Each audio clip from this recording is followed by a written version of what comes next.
নমস্কার বন্ধুরা, ছোট মাছ কাটতে কি অসুবিধা হয়? এখন ছোট্ট একটি টিপস অ্যাপ্লাই করলে খুব সহজেই ছোট মাছ কেটে নিতে পারবেন। এমনই কিছু ছোট ছোট টিপস শেয়ার করব আপনাদের সঙ্গে। আশা করছি টিপসগুলি আপনাদের একটু হলেও কাজে লাগবে। চলুন তাহলে আজকের টিপস আমরা দেখে নিই। প্রথম যে টিপসটি শেয়ার করছি, আপেল কিংবা এই ধরনের যে ফলগুলো আমরা বাচ্চাদেরকে কেটে দিই টিফিনে, দেখা যায় 5-6 ঘন্টা পর একেবারে লালচে হয়ে যায়। সেক্ষেত্রে বাচ্চারা খেতে চায় না। তাই কী করলে লালচে হবে না, আপেল ফ্রেশ থাকবে। আপেলের দানার অংশটা আপনারা কেটে আলাদা করে নিন। একটি পাত্রের মধ্যে নিয়ে নিন বেশ কিছুটা জলের মধ্যে চিনি আর নুন দিয়ে ভালো করে মিশিয়ে নিন। তারপর আপনাদের কেটে রাখা যে আপেলের টুকরোগুলো এই নুন চিনির জলে 1 মিনিটের জন্য ভিজিয়ে রাখুন। তারপর একটি পাত্রের মধ্যে জল দিয়ে নর্মাল জলে আপনারা আপেলটাকে ধুয়ে নিয়ে টিফিন কারির মধ্যে বাচ্চাদেরকে প্যাক করে দিয়ে দিন। আপেল 5-6 ঘন্টা থাকলেও লাল হবে না, ফ্রেশ থাকবে। অনেক সময় আমাদের রুটির আটা বেঁচে যায়, আমরা ফ্রিজের মধ্যে এইভাবে আটাটা রেখে দিলে 5-6 দিন হয়ে গেলে আটাটা শক্ত হয়ে যায়। সেই আটাটা দিয়ে আর রুটি করলে ভালো লাগে না রুটি খেতে। একটি পাত্রের মধ্যে জল নিয়ে নিন, মানে হটপটে উষ্ণ গরম জল। তারপর সেই শক্ত হয়ে যাওয়া আটা মাখাটাকে রেখে দিন 10 মিনিট। 10 মিনিট রেখে দেবেন, দেখবেন আপনাদের আটাটা খুব সুন্দর নরম হয়ে গেছে। আর এই নরম হয়ে যাওয়া আটা দিয়ে রুটি করলে একেবারে টাটকা আটা মাখার মতো হয়ে যাবে, আর রুটিটাও কিন্তু খুব সুন্দর ফ্রেশ হবে। চলুন পরের টিপসটি আমরা দেখে নিই। আমাদের বাড়িতে যে এই ধরনের বন্ধুরা হ্যান্ড ওয়াশ থাকে না, অনেক সময় কি হয় হ্যান্ড ওয়াশগুলোতে ছোট বাচ্চারা বারবার বের করতে থাকে, বকাঝকা দিলেও শুনতে চায় না। একটি ক্লিপ নিয়ে নিন, ক্লিপ হ্যান্ড ওয়াশের কৌটো এভাবে লাগিয়ে রাখুন। তারপর দেখবেন ছোট বাচ্চারা যতই চাপুক না কেন সহজে হ্যান্ড ওয়াশ কিন্তু আর কখনোই বের করতে পারবে না। চলুন তাহলে আমরা পরবর্তী টিপসটি দেখে নিই। এখানে আমি নিয়ে নিয়েছি একটি টিপের পাতা। অনেক সময় হয় এই ধরনের টিপের পাতাগুলো থেকে টিপগুলোকে সহজে ছাড়ানোই যায় না, এইভাবে টানাটানি করতে লাগে টিপের পাতা থেকে টিপ ছাড়াতে গেলে।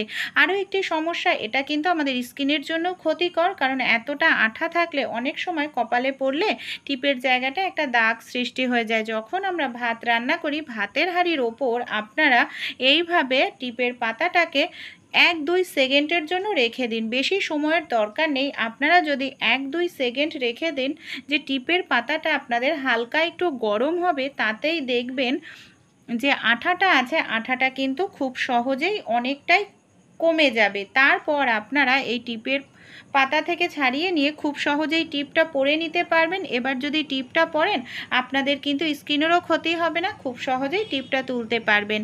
আমরা যে সায়া বা এই ধরনের প্যান্টের মধ্যে দড়ি থাকে না, দড়িগুলো অনেক সময় একদিক দিয়ে টানতে গেলে আর একদিক দিয়ে ভেতরে ঢুকে যায়, নতুন করে পরাতে লাগে।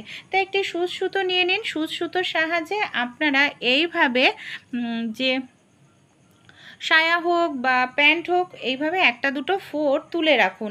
এইভাবে 1-2 ফোঁড় যদি তুলে রাখতে দিয়ে দিতে পারেন, সেলাই করতে পারেন, তাহলে দড়িটা টানলে আপনাদের কোনোভাবে ভেতরে ঢুকবে না, এমনকি আপনাদের বারবার পরাতে লাগবে না। আমাদের বাড়িতে রান্নাঘরে যে এই ধরনের সুইচ বোর্ড থাকে না, অনেক সময় রান্না করতে করতে বারবার আমরা ধরি, একেবারে তেল চিটচিটে হয়ে যায়।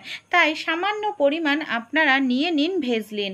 দেখুন সামান্য পরিমাণে আমি একটু ভ্যাসলিন নিয়ে নিয়েছি। ভ্যাসলিনটাকে খুব ভালো করে এইভাবে লাগিয়ে নিচ্ছি। তারপর কি করব, এইভাবে লাগিয়ে নেওয়ার পর আমাদের একটি কাপড় দিয়ে এবার খুব ভালো করে এভাবে মুছে নিতে হবে।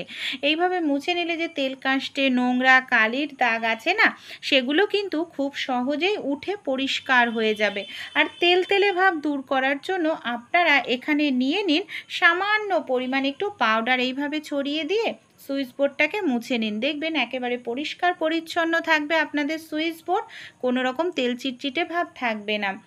আমাদের বাড়িতে যখন গ্যাস শেষ হয়ে যায়, নতুন গ্যাসের সিলিন্ডার আমাদের ওভেনের সঙ্গে লাগাতে লাগে, কিন্তু সমস্যাটা কি হয়, বাড়িতে যদি কেউ বয়স্করা থাকে, গ্যাসের এই সিলিন্ডারের ক্যাপটা তুলতে অসুবিধা হয়। একটি পেরেক এইভাবে ঢুকিয়ে দিন। পেরেকটা ঢুকিয়ে দিয়ে হালকা করে যদি একটি চাপ দেন, দেখবেন খুব সহজেই কিন্তু আপনারা খুলে ফেলতে পারবেন এই ক্যাপটি। কোনো রকম শক্তি বা প্রেসারের আপনাদের এখানে প্রয়োজন কিন্তু পড়বে না। অ্যাপ্লাই করে আপনারাও দেখতে পারেন। পরের যে টিপসটি শেয়ার করব, ছোট্ট মাছ কাটতে গেলে আমাদের অনেকেরই না খুবই সমস্যার মধ্যে পড়তে হয়, অনেকটা সময় লেগে যায় ছোট মাছ কাটতে গেলে। আর যেখানে বসে মাছটা কাটা হয় সেই জায়গাটাও না নোংরা হয়ে যায়। অনেকেরই রান্নাঘর খুব ছোট থাকে, তাই মাছ কাটতে গিয়ে যদি এদিকে ওদিকে আঁশ ছিটে যায় আমাদের কাজটা বেড়ে যায়। প্রেশার কুকার প্রত্যেকের বাড়িতেই থাকে। প্রেশার কুকারের মধ্যে আপনারা নিয়ে নিন একটি গ্রেটার। গ্রেটারের সাহায্যে এইভাবে ছোট মাছগুলোকে যদি আপনারা ঘষতে থাকেন খুব সহজেই কিন্তু আপনারা মাছটাকে মানে আঁশটা ছাড়িয়ে নিতে পারবেন। আর যেই আঁশটা রয়েছে দেখুন এদিক ওদিক কিন্তু আপনাদের ছিটবে না। দেখতে পাচ্ছেন কত সহজে আমি আঁশটা ছাড়িয়ে নিয়েছি। আঁশগুলো কিন্তু যে ছিটে যাচ্ছে সেটা কিন্তু প্রেশার কুকারের গায়েই কিন্তু আটকে থাকবে, পুরো পরিষ্কার হয়ে যাবে। আর এই গ্রেটার দিয়ে মাছ ছাড়ালে ছোট মাছের আঁশ আপনারা বটি ছুরির থেকেও খুব মানে তাড়াতাড়ি ছাড়িয়ে নিতে পারবেন। জায়গাটাও আপনাদের পরিষ্কার হবে, তাই না? আরও একটি মাছ আমি আপনাদের এইভাবে আঁশ ছাড়িয়ে দেখাচ্ছি খুব দ্রুত। আর যারা নতুন গৃহিণী, যাদের রান্নাঘর ছোট, এই ছোট্ট টিপসটি অ্যাপ্লাই করবেন, আশা করছি আপনারা দারুণ উপকার পাবেন। দেখুন দুটো মাছের আঁশ কিন্তু আমি এইভাবে ছাড়িয়ে পরিষ্কার করে নিলাম। আমার চারপাশটা দেখতে পাচ্ছেন, একটিও কিন্তু মাছের আঁশ এদিক ওদিক ছিটকে যায়নি।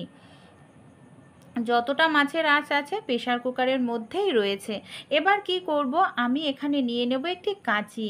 এইভাবে অনেক সময় আমরা যারা নতুন গৃহিণী বটি দিয়ে মাছ কাটতে গেলে ছুরি দিয়ে হাত কেটে যায়, তাই কাঁচি দিয়ে মাছ কাটতে যেমন হাত কাটার ভয় নেই, সেই সঙ্গে আপনারা কিন্তু খুব দ্রুত মাছের আঁশ এইভাবে ছাড়িয়ে কেটে নিতে পারবেন। জায়গাটাও নোংরা হবে না, মাছটাও দেখুন কত সহজেই আমি কেটে পরিষ্কার করে নিলাম। তাই ছোট্ট টিপসটি ভালো লেগে থাকলে অবশ্যই আপনারাও ট্রাই করে দেখতে পারেন। আশা করছি এই টিপসটি আপনাদেরও কিন্তু অনেকটাই উপকারে আসবে। পরবর্তী যে টিপসটি, আমরা যখন রান্নাঘরে রান্না টান্না করি, মিক্সার মেশিন টেশিন চালাই, তারপর সুইচটাকে কি করি, সুইচ বোর্ডের সুইচটাকে এইভাবে অন করে রেখে দিই। অন করে রাখলেও কিন্তু বন্ধুরা অনেক সময় ইলেকট্রিক বিলটা বেশি আসে। যখনই আমাদের কাজ মিটে যাবে সব সময় চেষ্টা করবেন সুইচটাকে অফ করে রাখার। তাছাড়াও আমরা যখন ফোনে চার্জ দিই, প্রত্যেকের বাড়িতেই দুটো তিনটে ফোন আছে চার্জ দেওয়ার জন্য, চার্জার তো ব্যবহার করি, কিন্তু চার্জার থেকে ফোনটা খুলে তো নিই, কিন্তু সুইচটাকে আমরা কিন্তু অফ করি না। ছোট ছোট টিপস অ্যাপ্লাই করবেন, আপনাদের ইলেকট্রিক বিলটা আপনারা নিজেরাই কমিয়ে ফেলতে পারবেন।